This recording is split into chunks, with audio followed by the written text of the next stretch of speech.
If you cycle at night, you want to be sure you are well lit up. Dave Schneider here for IEEE Spectrum with my latest hands-on project, which is essentially an effort to get over my fear of cycling at night. Cyclists are essentially invisible. Well, at least some of them are. Take a look at this guy. Cycling at night, no lights, not even a reflector. It's quite common. Here's one with a light that you can barely see when you get more than 100 feet away.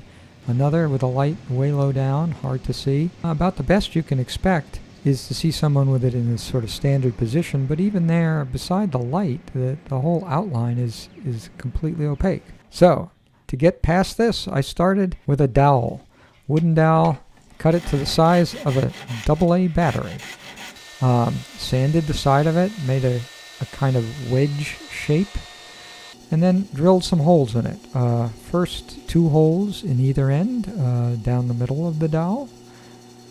2 more holes at right angles to those, intersecting.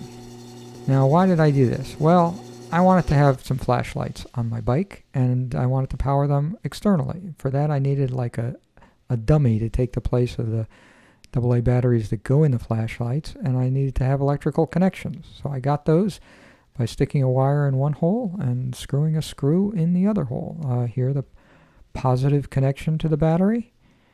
And at the other end, of course, I need a negative connection. Now, I took one of those flashlights and ruined it by drilling a hole in the side of its case. And the trickiest part of the whole project was threading some wires through that hole, which I had purposely made kind of small, and stuffing my little wooden dummy battery into the flashlight. Now, the wedge provides enough room for the wires, but it was still kind of hard to get in there. Then when I screw the flashlight together, I've got something that I can power and control externally, temporarily hooked up to a power supply, and you can see I can turn it on and off. Okay, I actually got 4 of those flashlights, mounted them to a little frame there on the end of my bike, powered it with a 5-volt rechargeable battery, the kind you might power your phone. I have a DC to DC converter, steps the 5 volts down to 2, a MOSFET board that switches on each flashlight in turn, all controlled by an Arduino Nano. And as you can see here, I now have 4 flashlights, and they can project a red spot on the ground behind my bike. The whole ball of wax is stuffed into a saddlebag.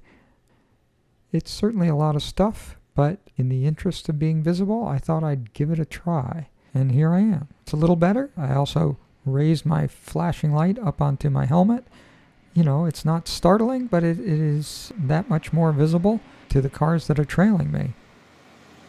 Here's another shot of the thing, and I tried another technique, pointing my front light down to just, again, put a lot of light on the ground, which really does help with visibility and makes me wonder whether I might even do better with, instead of using red flashlights trailing, just use the same kind of white flashlights trailing and really throw big white spots that dance around behind me. We'll have to try that next time.